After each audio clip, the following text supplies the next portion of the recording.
Amazing Spider-Man est le pire film Spider-Man de tous les temps.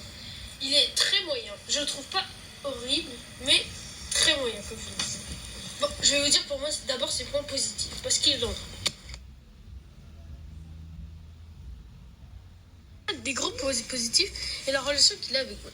Je la trouve très attachante, plus que celle de la trilogie de Sam Raimi et même de la trilogie de Tom Holland. Elle est vraiment parfaite, même les acteurs étaient vraiment en couple dans la vraie vie, alors ça embellit encore plus ce point. Il y a aussi beaucoup de scènes que j'ai aimées dans ce film, comme la scène, le caméo de Stan Lee qui était vraiment drôle, un des meilleurs caméos qu'il a fait. Et aussi la scène du couteau qui était vraiment... c'est ma scène préférée du film, elle était vraiment drôle.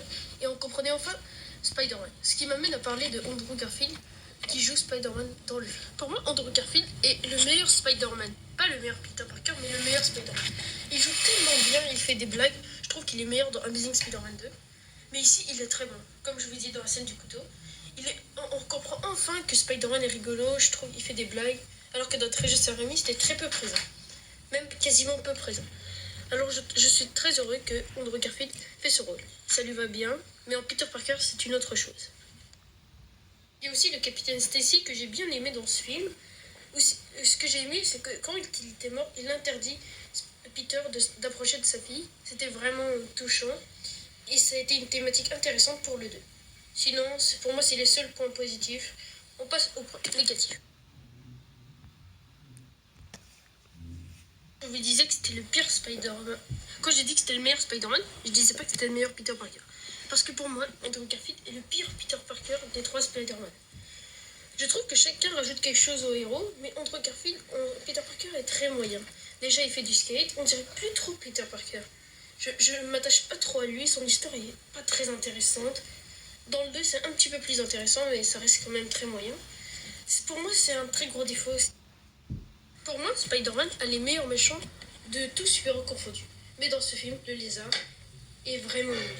J'aime vraiment pas ce méchant, je le trouve déjà pas très beau. Il est vraiment dégueulasse. Ce que j'aime pas le plus, c'est sa bouche. Ils auraient dû lui faire un look plus dans les comics. Il est vraiment pas impactant. J'ai rien aimé de lui. Même mon Dr. Connors, il est vraiment pas très intéressant. J'aime pas trop ses motivations, c'est quoi? Transformer tout le monde en lézard pour l'évolution. Ouais, c'est assez moyen. C'est peut-être un des pires méchants Spider-Man, avec bien sûr le Rhino, le Shocker, mais eux sont des méchants moyens. Lui, pour méchant principal, c'est sûrement le pire. Il y a aussi le rythme que j'ai vraiment pas aimé. Je m'ennuie beaucoup devant ce film. Vous voyez l'ambiance un petit peu plus sombre, comme Batman à peu près. C'était pas trop le genre de Spider-Man, ça allait vraiment mal. Le rythme était ennuyeux. Je m'ennuie à plusieurs reprises. Bien sûr, il y avait quelques scènes drôles, comme la scène du couteau, ou le caméo de Stan Lee, mais c'est vraiment le rythme, il est vraiment lent. Pour conclure, Amazing Spider-Man n'est pas du tout mon film Spider-Man préféré. Pour vous savoir, c'est le pire. Le rythme est lent, la musique est assez oubliable comparée aux autres films de Sam Raimi qui sont vraiment... La musique est mémorable. Tout est oubliable dans ce film. Il y a quelques petits trucs en plus qui sont très bons, mais ça reste un film assez moyen. Je parlerai aussi du 2, que j'ai vraiment aimé, comparé au premier. C'était vraiment une bonne suite. Vous pouvez aller voir mes critiques de la trilogie de Sam Raimi. J'ai fait tous les films. Aussi, j'ai fait quelques classements, comme le classement des films X-Men ou le top 10 des films du MCU. Allez jeter un coup d'œil.